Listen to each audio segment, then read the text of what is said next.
Hello दोस्तों, good evening, नमो नमः। आप सभी का आपके यूट्यूब चैनल EMS क्लासेस 1 में मैं माला मैम आप सभी का हार्दिक स्वागत और अभिनंदन करती हूँ।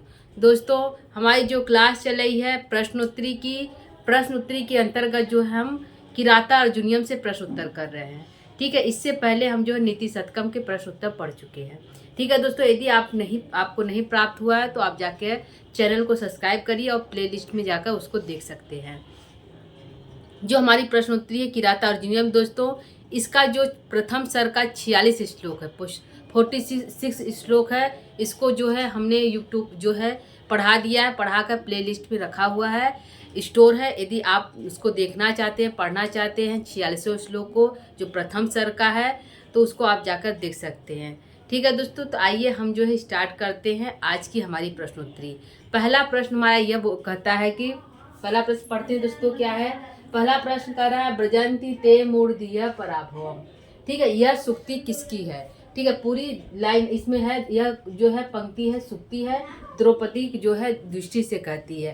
ब्रजंती ते मूर्धीय पराभवम, ब्रजंती ते मूर्धीय पराभवम, भवन्ति माया ईसुयेन मायन।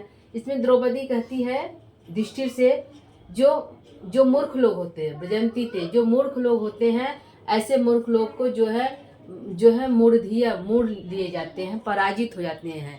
उनकी जो शक्ति होती है पराजित हो जाती है। भवन्ति ते माया ईसुयेन मायना, जो मायावियों के साथ माया जैसा व्यवहार नहीं करते हैं, ऐसे व्यक्तियों को जो है मूढ़ लिया जाता है। जो है वह जो है ब्रजंती मूर्धीय, वह पराजित हो जाते हैं। ठीक है दोस्तों, तो कहा गया है कि यह सूक्ति जो है किसकी है। तो यह सूक्ति दोस्तों किराता अर्जुनियम की है, भारवी की रचना है। तो यहाँ पे किसकी है, तो भारवी आंसर होगा। ठीक है, और जो है यहाँ पे आंसर हमारा भारवी होगा। ठीक है, भारवी आंसर है।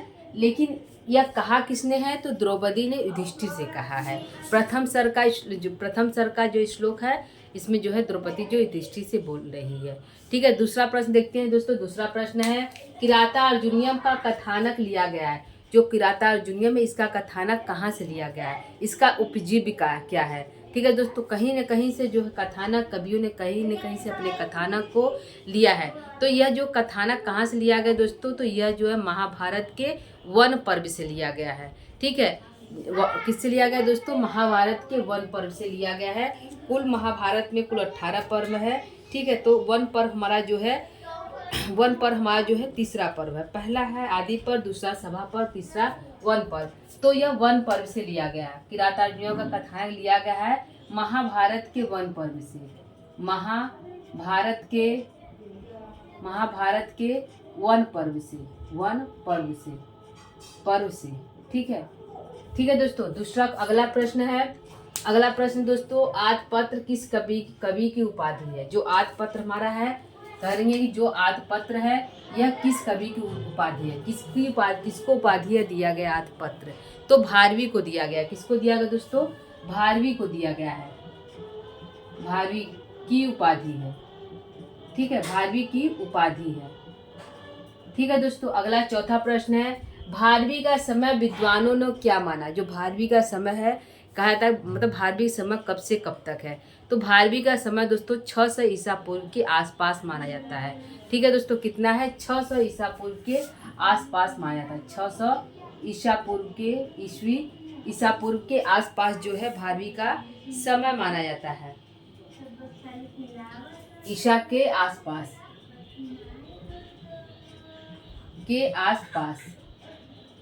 ठीक है, पांचवा प्रश्न दोस्तों, पांचवा है किराता अर्जुनियम का मुख्य रस है। जो किराता अर्जुनियम है उसका मुख्य रस क्या है। ठीक है दोस्तों, तो कहा गया है कि जहाँ युद्ध इत्यादि की जो है कार्य हो, जहाँ युद्ध हो, वहाँ पे दोस्तों वीर रस का प्रयोग होगा। क्योंकि यदि वीर रस है तो हाँ युद्ध इत्यादि किया गया है, अगर लोग एक दूसरे से लड़े होंगे तो वहाँ पे वीर रस का प्रयोग किया जाता है। तो कौन सा रस है दोस्तों, वीर रस है। ठीक है, कौन सा रस है दोस्तों, वीर रस है। अगला प्रश्न है भारवी का प्रिय अलंकार है। तो भारवी का दोस्तों प्रिय अलंकार क्या है। ठीक है, प्रश्न है भारवी का प्रिय अलंकार हमारा क्या है दोस्तों, तो भारवी का जो हमारा प्रिय अलंकार है अर्थान्यास अलंकार। क्या है? अर्थातर अन्यास अलंकार। अर्थांतर न्यास अलंकार। अर्थांतर न्यास अलंकार। ठीक है, यह जो है भारवी का प्रिय रस है। ठीक है दोस्तों, भारवी का प्रिय रस क्या है? अर्थांतर न्यास अलंकार। ठीक है, अगला प्रश्न है पांडवों का अज्ञातवास करना पड़ा। जो पांडवों का जो अज्ञातवास है उनको कितने वर्ष करना पड़ा? तो कल के प्रश्न में बताया दोस्तों कि पांडवों को जो है 13 वर्ष का वनवास हुआ था, 12 वर्ष का वनवास, 1 वर्ष का अज्ञातवास। तो दोस्तों अज्ञातवास में शर्त यही थी कि यदि पांडवों को 1 वर्ष में यदि पकड़ लिया जाएगा, उनको पकड़ लिया जाएगा तो पुनः उनको जो है 13 वर्ष का वनवास हो जाएगा। ठीक है, तो कितने वर्ष का अज्ञातवास करना पड़ा? तो 1 वर्ष का। कितना है दोस्तों? 1 वर्ष का अज्ञातवास करना पड़ा। अगला है 8वां है पांडवों ने अपना वनवास किस वन में रहकर काटा था? जो पांडवों का जो वनवास है वह किस वन में रहकर अपने वनवास को काटे थे? ठीक है दोस्तों, तो द्वैत वन में। ठीक है, किस वन में रहे? जो किरातार्जुनीय जो है प्रथम सर्ग में ही पहले श्लोक में कहा गया है कि जो है वनेचर जो है युधिष्ठिर से द्वैत वन में जाकर मिला। तो दोस्तों द्वैत वन का जो है इसमें प्रयोग किया गया है। किसमें? द्वैत वन में वे लोग निवास करते थे। ठीक है दोस्तों, द्वैत वन में निवास करते थे।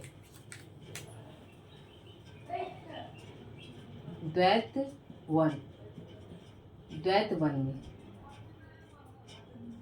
वन में निवास करते थे।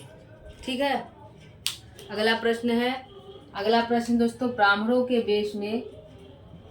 अगला प्रश्न है ब्राह्मण के वेश धारण करके ब्राह्मण का भेष धारण करके वनेचर कहाँ गया था?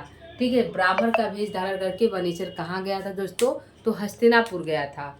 कहाँ गया था? हस्तिनापुर गया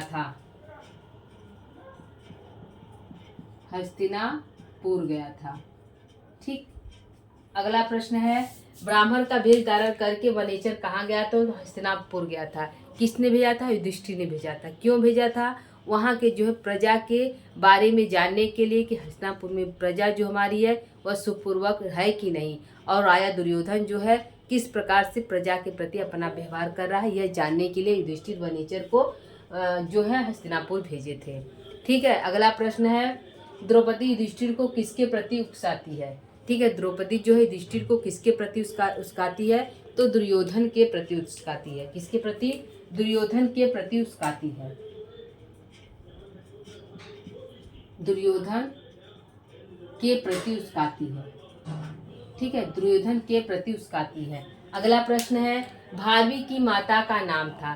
भारवी की माता क्या नाम है दोस्तों? तो सुशीला नाम है। क्या नाम है? सुशीला नाम है। ठीक है, यह भारवी की माता का नाम सुशीला है।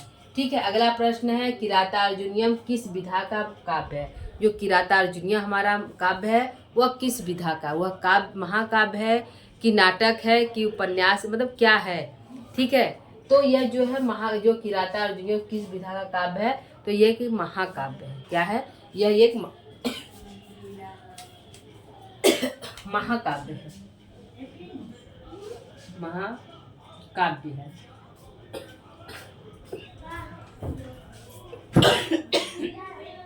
ठीक है, अगला प्रश्न है भारवी की काव्य पर किसका प्रभाव पड़ा? जो भारवी ने अपनी महाकाव्य लिखा उस पे जो है किस कवि का प्रभाव पड़ा?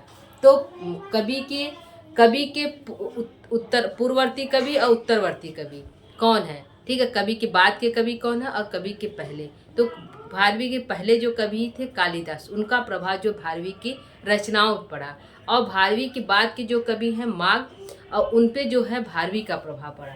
तो यहाँ पे है भारवी की काव्य पर किसका प्रभाव पड़ा? तो कालिदास का प्रभाव पड़ा। किसका पड़ा दोस्तों? कालिदास का पड़ा।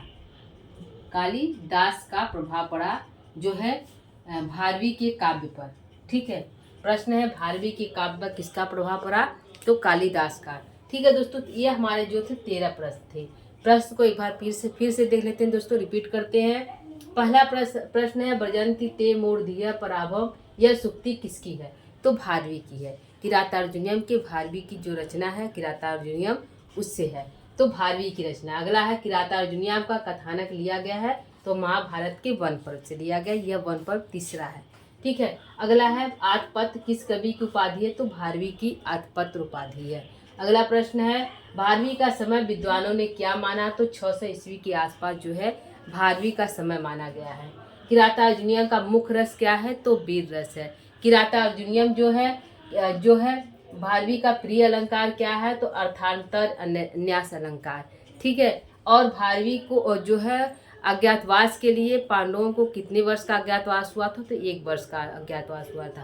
पांडव जो है वनवास के समय अज्ञातवास के समय किस वन में निवास करते थे, तो द्वैत वन में निवास करते थे।